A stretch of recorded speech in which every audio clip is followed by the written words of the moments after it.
The user story we got this time is, as a fundraising coordinator, I want to automatically send a personalized thank you email to multiple donors at once. The acceptance criteria we got is that given a gift transaction list view, when a user selects multiple gift transactions, they should be able to click a button, like at the top next to the button where you click new, to send a thank you email to all donors on the selected records. Let's see how we can do that, or let's look at how and where this is going to be. Remember, whenever we build a flow, it's good to think about the end, the outcome, before we think about the beginning. So we expect the user to navigate to some of these list views, select some records, and then we find a button here that says send thank you email, which would then go ahead through that list and then sends that email. Let's go ahead and build that. And I'm going to go to setup. I navigate to flows. And from here, we're going to start an auto-launched flow. Now remember, an auto-launched flow can be called from other places, like from another flow, or in this case, it's going to be called from a button. So we're going to start an auto-launched flow. I'm going to select Scratch, and then I'm going to select auto-launched flow. And we're going to create a resource, a text collection variable called IDs. Once we select some records and we click that button, we will eventually set up the button, but for now, like assuming that we already built everything, then this list view is going to send that list of IDs into that flow. So we need a container to receive that list of record IDs. So we're going to create a variable and we'll call it IDs, just like this, lowercase, a text, and that's a collection of IDs. So this is multiple IDs. And this is available for input because we're getting it from outside. So the list view sends that list of record IDs into the flow. Now we have the IDs, we need to go grab those gift transactions. So we're gonna get gift transactions, and I'll select gift transaction here, where the ID, gift transaction ID is in. We've got this amazing operator in this list of IDs.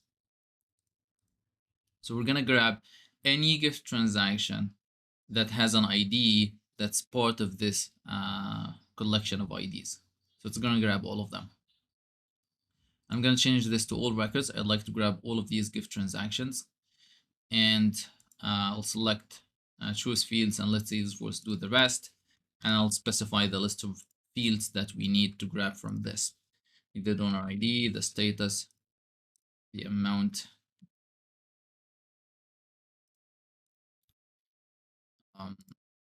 probably the name. There's the, yeah, I think maybe the completion date as well. Okay, that's enough. Now we have gotten these gift transactions, and we need to send an email for each gift transaction. Since we're going to need an email for each gift transaction, so we're going to need to loop or iterate through these gift transactions and send an email for each one of them. So we're going to do a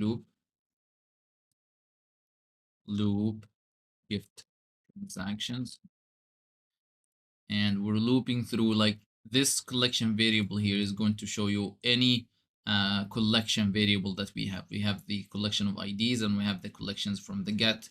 We need to loop through the gift transactions from the get.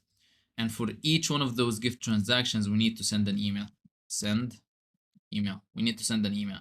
And then instead of using this, we already built a subflow that does that. This subflow is only expecting the gift transaction record. So here, send thank you. It's expecting a gift transaction. Remember, this is a collection, So maybe this is like 11 gift transactions. And now we are iterating through these 11. And the way this works is that this element is going to run on the first gift transaction in the collection. That's the first iteration, and then on the second iteration, it's gonna send it's gonna go through the second gift transaction in the collection, and so on until it goes through the entire collection. And this loop automatically creates this variable current item from loop. So you can search for current, and then you will find that. So this is current item from loop, and then the name of the loop at the end, loop gift transaction. So this is the current item. I'm just gonna click on this. It shows me the fields. I don't need the fields. I need the entire record. So this is the gift transaction that is in the current iteration. I'm just sending it into that subflow. And that's pretty much it. So I'm gonna save this and send the thank you in bulk. And let's activate this flow. Now we're gonna go to the object itself to create the button. We're gonna go to buttons, links, and actions, new button or link. We're not doing new action, we're doing button or link. And while it is loading, it's gonna ask us, maybe it is.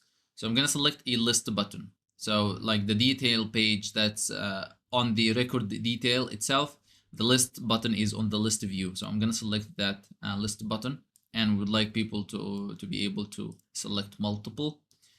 And I'm gonna need to put the URL here, the URL of the flow.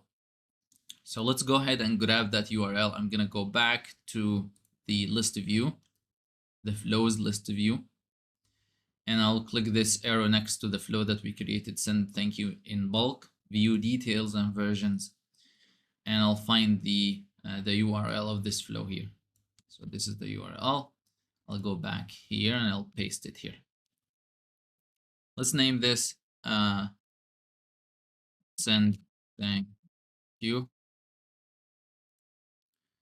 And that's pretty much everything. Let's save. Now that we have created the button, we need to add it to the list view. So we're going to go to list view button layout, and we're going to edit this layout. And we've got that send thank you down here. We'll move it to the selected buttons and save. Okay, we should expect to see that button here now. There it is, send thank you. Now I want to find what's that record that Sarah Nash. So I'll just create a new list view. So I would just want to send to the donations of Sarah. Just name it in my name. I typically do that just to manipulate this list view without affecting other users. I'll change this to all gift transactions, and then I'll filter this to Sarah Nash. You can apply this to anything. I just want to grab the ones where I have the personal email. Okay, I'll just I want to make it 11 because I know that there is some kind of limit on the number of emails that we can send. So I'll just do that. Another clone. Another clone.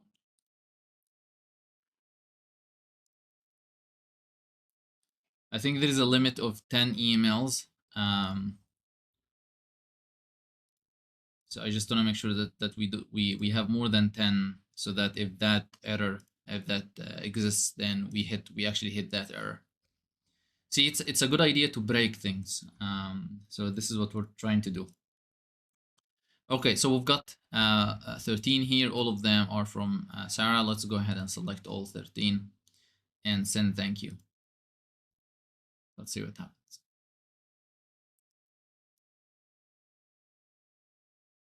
Okay, we got an error. Let's read through that error. It says the matching employer transaction ID hasn't been set or assigned. The moment you see hasn't been set or assigned means that the value is not available. So it's trying to get access to a value that's not available. So that matching employer transaction ID, we're going to go back to that gift, and then we're going to add it here. We were not retrieving this value. It doesn't exist. Looks like it is attempting to access that value somewhere. Let's activate. Let's try again. Gift transactions, Islam, help in this, select everything, send thank you. Let's see what happens this time. It says your flow finished, so we should be expecting a bunch of emails here. So we already got 14 for day 14, 18.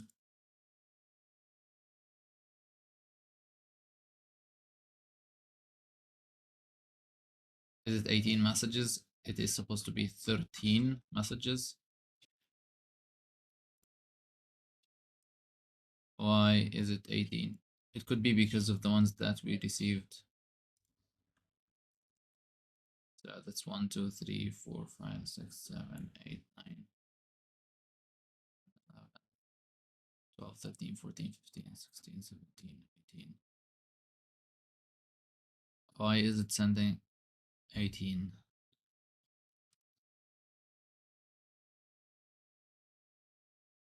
Is it possible that the first one sent some and then failed?